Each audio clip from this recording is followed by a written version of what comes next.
መስትያት ቤትና für Eritrea die Demokratiebewegung auch zu stärken und seitdem setze ich mich auch dafür ein, einerseits in Düsseldorf im Stadtrat und versuche dieses Thema aber auch weiter zu streuen, auf Bundesebene, auf Landesebene. كبرات تخطاتلتي مستيات بيتنا تمال قدام مريحنت برغيدنا حمدو ጨንፈር ጀርመን ኣብ ከተማ ከለን ምስ ኣባላት ከምኡውን ኣቦታትን ኣዴታትን ብርጌድ ንሓመዱ ዞባ ኖርድሃይን ቬስትፋልን ኣብ ዝተረኽቦ ኣጋጣሚ ንሓቀኛ ዓላማታት ብርጌድ ንሓመዱ ንምብራህ ንገለ ኣባላት ባይቶ ጀርመንን ካልኦት ናይቲ ዞባ ፖለቲከኛታትን ብምዕዳም ሰፊሕ ሰሚናር ኣካይዶ ኣብቲ መደብ ተዓዲሞም ፈቃደኛታት ኮይኖም ዝተረኽቡ ፖለቲከኛታት ግን ብዘይካ ሓደ ኣብቲ ኣዳራሽ ብኣካል ክርከቡ ኣይከኣሉን እቲ ጸገም ከዓ ቅድሚ ትማል ዓርቢ ኣብ ጀርመን እቲ ብሰልፊ AfD ዝፍለጥ ኣብ ልዕሊ ወጻእተኛታት ብዘለዎ ኣሉታዊ ኣረኣእያ ዝፍለጥ ፖለቲካዊ ውድብ ኣኽራሪ ሰልፊ ተባሂሉ ብዝለዓለ ቅዋማዊ ቤት ፍርዲ ጀርመን ስለ ዝተፈረጀ እቶም ፖለቲከኛታት ህጹጽ ናይ ኣኼባ ጻውዒት ስለ ዝመጾም ቀዳም ናብ ከተማ ከለን ክጓዓዙ ኣይከኣሉን ኮይኑ ግን እቶም ኣባላት ባይቶ ጀርመን ኣብ ካልእ እዋን ክሳተፉ ከም ዝኾኑ ንሕጂ ግን ነቲ ዝተዳለወሎም ወረቓቕቲ ተቐቢሎም ምስ መሳርሕቶም ክዘራረብሉ ከም ዝኾኑ ቃል ብምእታው በቲ ዘጋጠመ ኣብ ዝለኣኽዎ መልእኽቲ ይቕሬታ ሓቲቶም እቲ ኣብኡ ዝተረኽበ ኤል ጋዛሊ ዝተባህለ ፖለቲከኛ ግን ኣብ ዲሞክራሲያዊ ቃልሲ ብርጌድ ንሓመዱ ክደጋገፍ ከም ዝኾነ ኣብ ዘስምዖ መደረ ሓቢሩ ንሱ ቀፂሉ ንዛዕባ ብርጌድ ንሓመዱ ብዞባን ብሃገር ደረጃን ክዝረበሉ ክሰርሕ ምዃኑ መብፅዓት እዩ እቲ ፖለቲከኛ ሎሚ ምሳይ ኣብ ዝኽርከቡ ዝነበሮም መሳርሕተይ ብምኽንያት ተኽእሎ ምኽልካል ሰልፊ AfD ኣብ ህፁፅ ኣኼባ ስለ ዝኣተዉ ኣይጠዓሞምን ኢሉ ብምቕጻል እውን ቢንያም ሰፊሕ ጽሑፍ ብምቕራብ ክስራሕ ንዝጸንሐን ዘሎ ጸገማትን መምርሂ ሂቡ Mitglieder und Mitgliederinnen. Ich freue mich, dass Sie alle so zahlreich zu dieser wichtigen Veranstaltung erschienen sind und freue mich außerdem Herrn Ghazali. ኣብ መወዳእታውን ብኣይ ዝተዳለወ ጽሑፍ ቀሪቡ እቲ ጽሑፋት ከዓ ነቶም ፖለቲከኛታት ተዋሂቡን ተላኢኹን ብድሕሪዚ ዓዳለውቲ ንዕዱማት ዘዳለውዎ ናይ ምሳሕ እንግዶት ቀሪቡ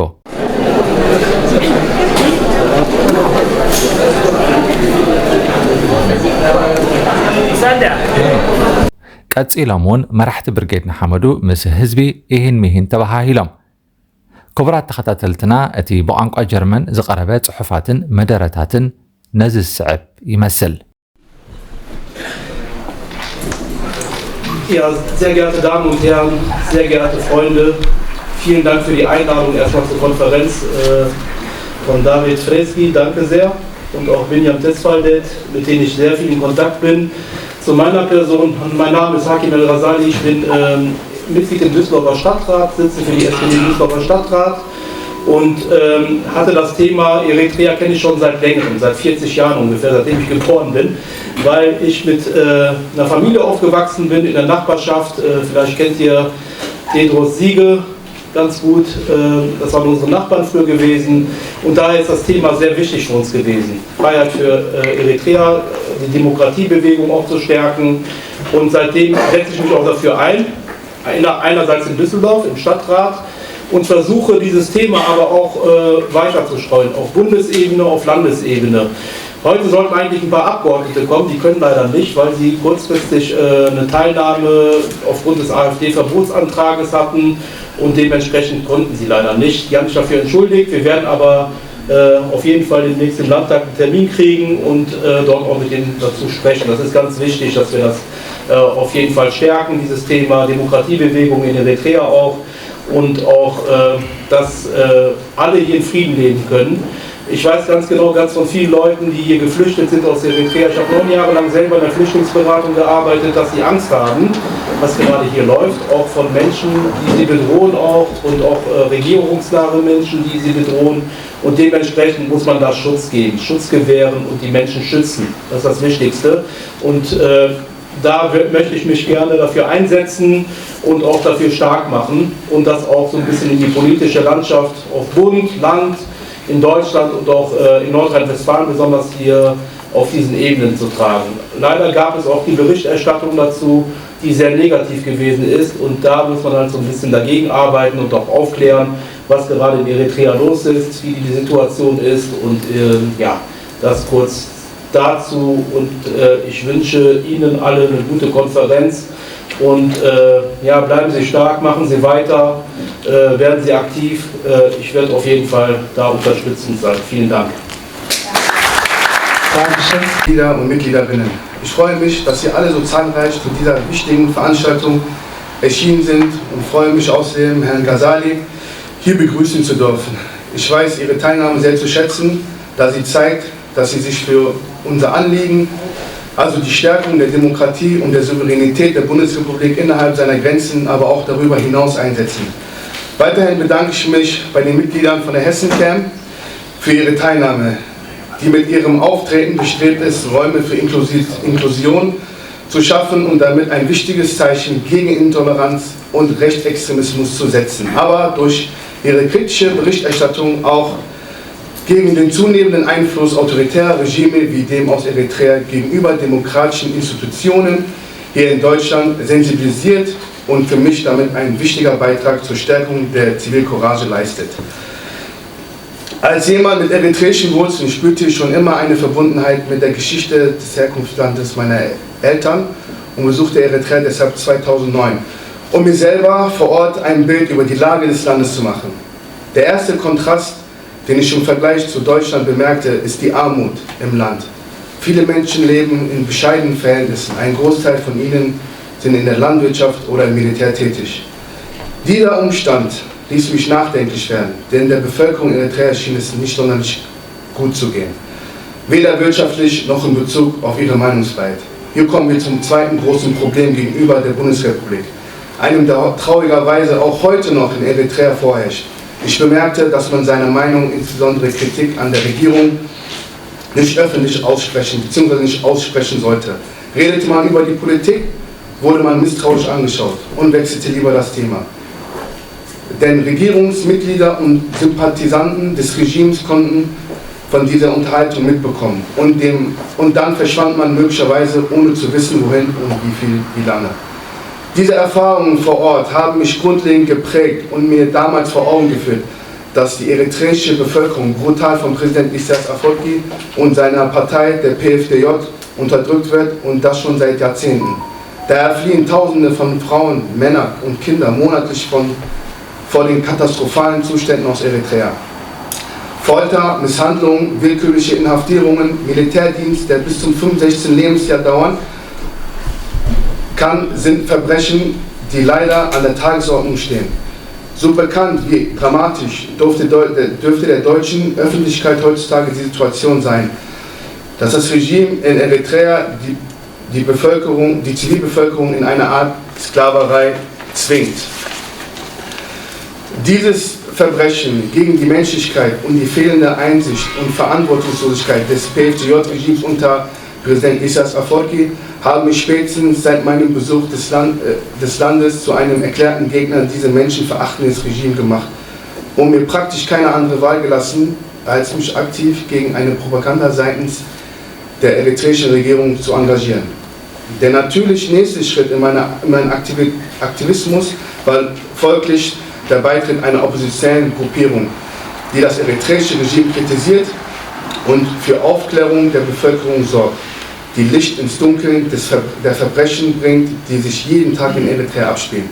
Mein Beitritt zur Birgit Nahamadour war somit eine logische Konsequenz und sicherlich der richtige Schritt, um die öffentliche Aufmerksamkeit auf die menschenverachtende und illegale Machenschaften des eritreischen Regimes auch hier in Deutschland zu richten. Deshalb kann ich ehrlich und voller Überzeugung behaupten, ich bin stolz, ein Mitglied der Birgit Nahamadour zu sein.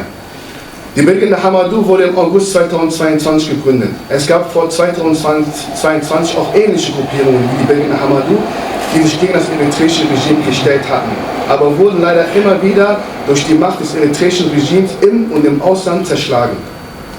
Wir als Organisation veranstalten Konferenzen wie diese am heutigen Tag, planen Protestaktionen gegen den Einfluss der eritreischen Regierung und organisieren auch Informationsveranstaltungen, die über den eritreischen Einfluss im Ausland aufklären und haben in dieser Hinsicht auch noch viel zu tun. Denn wie bereits die meisten von Ihnen wissen, fanden die vom Zentralrat der Eritrea veranstalteten Eritrea-Festivals bereits in den vergangenen Jahren in deutschen Städten wie Gießen und Frankfurt statt. und werden wohl leider dieses Jahr wieder stattfinden. Darum ist die heutige Veranstaltung so wichtig, denn nur durch eine umfassende Aufklärung kann die Öffentlichkeit erfahren, dass das eritreische Regime mit dieser Propagandaveranstaltung versucht, junge Menschen mit eritreischen Wurzeln zu manipulieren und ein positives Bild der eritreischen Regierung zu zeichnen. Fakt ist, dass angeblich gemeinnützige Vereine und Verbände wie der Zentralrat der Eritreer in Deutschland ein verlängerter Arm des eritreischen Regimes sind und durch die Vereine versucht wird, Einfluss und Kontrolle auf die große eritreische Diaspora auszuüben. Nicht nur in Deutschland sind die Vereine aktiv, auch in anderen europäischen Ländern gibt es Ableger von sogenannten Kulturvereinen, die den Anschein haben, die eritreische Kultur zu feiern. Dass es eine Verbindung zwischen den überall in Europa agierenden Kulturvereinen und der eritreischen Regierung gibt, ist ein offenes Geheimnis. Allerdings scheinen die Behörden, zumindest in Deutschland, noch nicht davon auszugehen, dass es sich hier um gefährliche Propaganda- und Kontrollwerkzeuge eines autoritären Regimes handelt. Sehr geehrte Damen und Herren, liebe Mitglieder und Mitgliederinnen, liebe Politiker, von diesem Vorgehen dürfen wir die Augen nicht verschließen, wenn wir an das freiheitliche, demokratische Fortbestehen der Bundesrepublik glauben. Zu viele leichtgläubige Menschen mit eritreischen Wurzeln sind bereits von diesen Vereinen indoktriniert worden. Zu viele couragierte Menschen, die auf die Missstände aufmerksam machen, sind bereits von eritreischen Spitzen eingeschüchtert, bedroht, verletzt, ja sogar ermordet worden. Sicherlich kam es bei den Eritrea-Festivals in Gießen und Stuttgart 2022 und 2023 zu Ausschreitungen, die sich unter anderem durch das Bewerfen von Polizeibeamten mit Steinen manifestierte. Unter den Randalieren waren auch Mitglieder der Birgit Nahamadoul, das darf man nicht verleugnen. Auch sie nahmen aktiv an den gewaltigen Auseinandersetzungen mit Öcalan Polizei teil und verletzten dabei einige Polizeibeamte. Dieses Vorgehen steht allerdings in keinem Verhältnis zu den Werten und Überzeugungen der Birgit Nahamadoul, die sich für die meisten oppositionellen eritreischen Bewegungen auch einen friedlichen und verantwortungsvollen Aktivismus geeinigt haben. Da die meisten ihrer Mitglieder selber Opfer von Gewalt in verbaler oder körperlicher Form durch das Regime waren, haben sie konsequenterweise dem gewalttätigen Widerstand abgeschworen. Darum entschuldige ich mich, das darf ich sicherlich im Namen der Birgit Nahamadoul ebenfalls sagen, für die unangemessene Gewalt der Vereinsmitglieder und hoffe, die im Zuge der Ausschreitungen verletzten Polizisten erfreuen sich wieder bester Gesundheit. Und falls dies nicht so sein sollte, so wünsche ich Ihnen schnellstmögliche Genesung und das Allerbeste für die Zukunft. Denn dieselben Polizeibeamten sind normalerweise Teil einer wehrhaften Demokratie, die dem langen Arm des eritreischen Regimes keinen Platz oder irgendeine Legitimation bieten sollte. Ich möchte noch einmal betonen, dass die gewalttätigen Ausschreitungen nicht rechtfertigend sind. Die wahren Frustrationserscheinungen einer Generation von Exil-Eritreern, die durch eine unbeschreibliche Flüchtlingsroute den Weg bis nach Europa überlebt haben.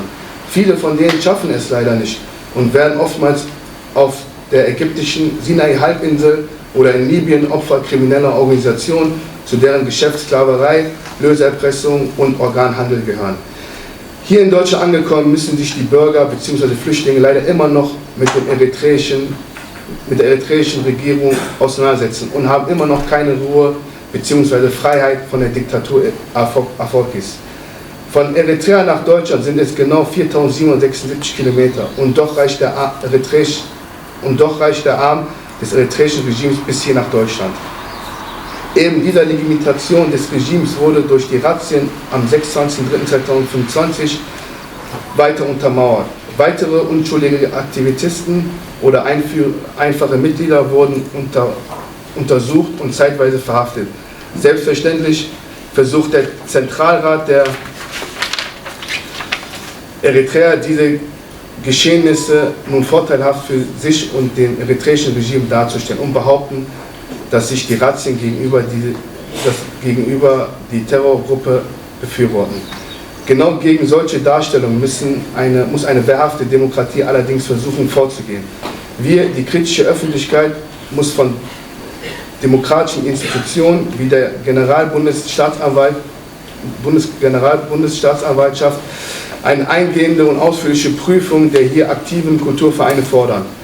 die nicht mit zweierlei Maß misst und oppositionelle Gruppen als Terrororganisation darstellt, aber klar als Propagandainstrumente dienende vermeintliche Kulturvereine als unproblematisch sieht. Ich sehe uns, die Birgit Nahamadoux und Sie, liebe Damen und Herren, in der Pflicht, als mündige Bürger einer Demokratie dafür zu sorgen, dass unsere Werte und Überzeugungen nicht in der Theorie bestehen, aber in der Praxis von autoritären Regimen zunehmend ausgenutzt und ausgehöhlt werden, sondern gemeinsam auf die Missstände aufmerksam zu machen. Am Karfreitag gab es wieder Treffen der PFTJ-Jugendorganisation, auch genannt Young PFTJ in Deutschland, an denen trotz eines allgemeinnützigen Tanzverbotes für diesen Trauertag doch gefeiert wurde. Dieses Verhalten steht sinnbildlich für etwas, was wir gemeinsam als Bürger dieses Landes, als Freunde der Demokratie hinterfragen und verhindern sollten. Aber dieser Akt des Widerstandes kann nur als gemeiner Widerstand gelingen, zu dem ich Sie alle herzlich einlade. Falls dieser Kraftakt gelingen sollte, dürfen wir alle hoffnungsvoll in die Zukunft blicken, eines Tages gemeinsam unter der Flagge der Demokratie, der Menschenrechte und der Akzeptanz der Empathie, der Nächstenliebe und des Friedens stehen zu können. Vielen Dank für Ihre Aufmerksamkeit.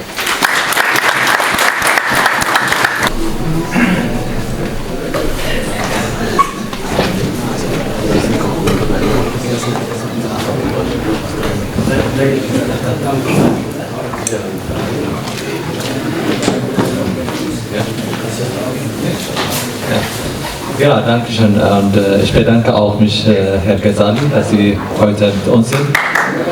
Ja, und ich bedanke mich auch die anderen, die jetzt heute nicht mit uns sein können. Ich habe versucht, die Oppositionarbeit von früher, also was die Opposition in der Vergangenheit gemacht hat und was Birgit Nahamadoux heute noch macht, zu erklären. Die Situation der eritreischen Opposition in Deutschland.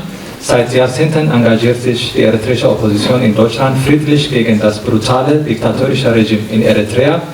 Immer wieder fanden friedliche Demonstrationen, insbesondere in Gießen und Frankfurt, statt.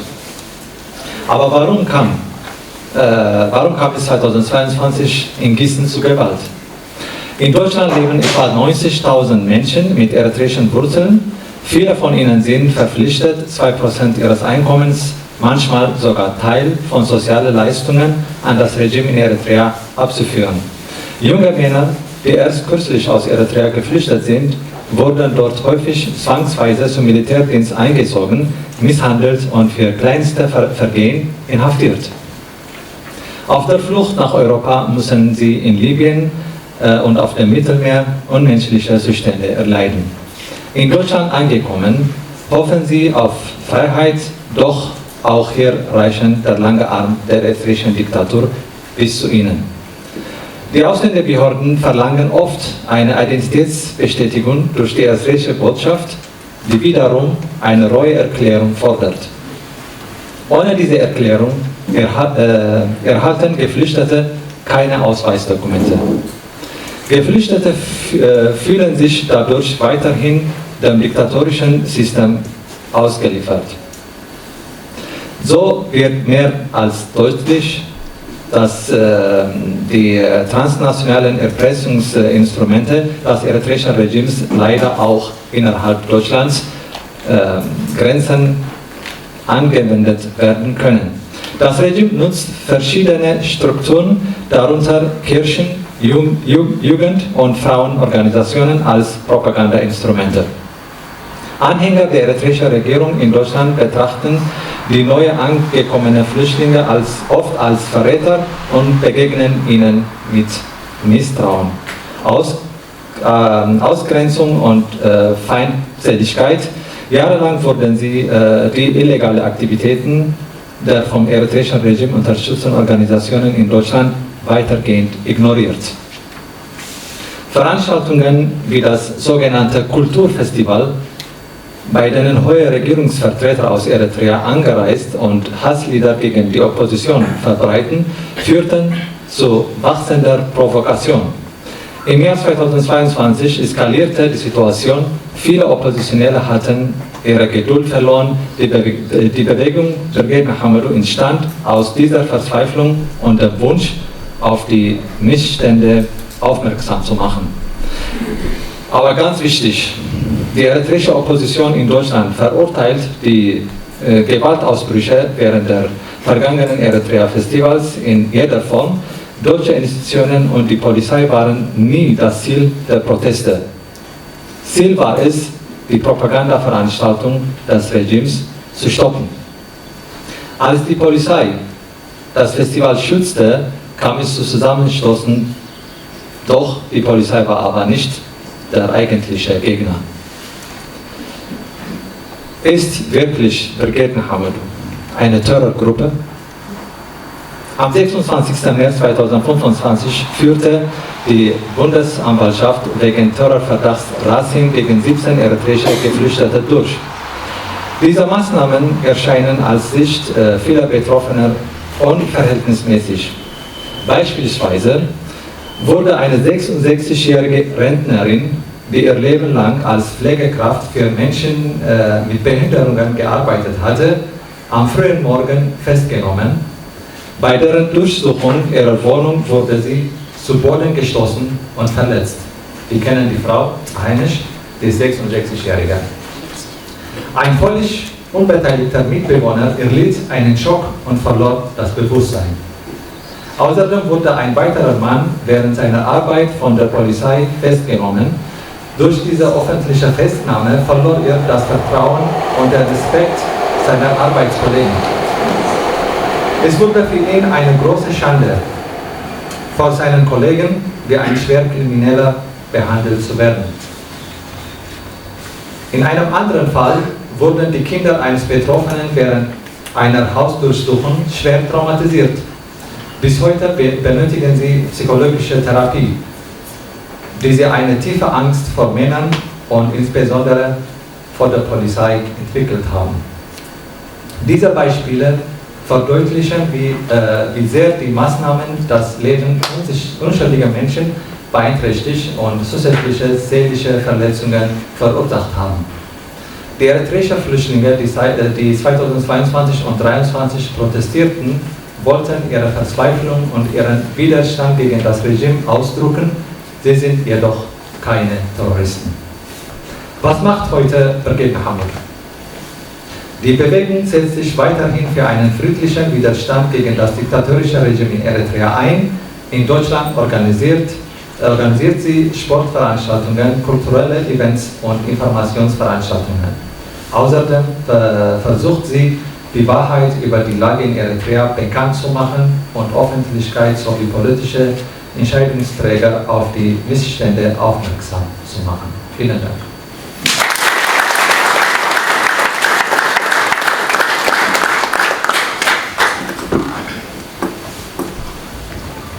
Dankeschön, Sagi. Mestiat Betna. Mestiat Betna. መስትያት ቤትና ንሓቀኛ ምስሊ ኤርትራ ንምንጽብራቕ ዝተፈላለየ ጽሑፋት ተንቀሳቐሲ ምስልታትን ቃለ መሕትታትን ሒዛ ብዘካርያስ ክብረኣብ እናተዳለወት እትቐርብ መደብ እያ ክፉቲ ልሳነይ መን እዩ ዝዓፅወኒ ኣይሰገድን ኣነ ኣብ ጣዖት መላኺ ክጣወኺ ግና ንመሰለይ ፍትሒ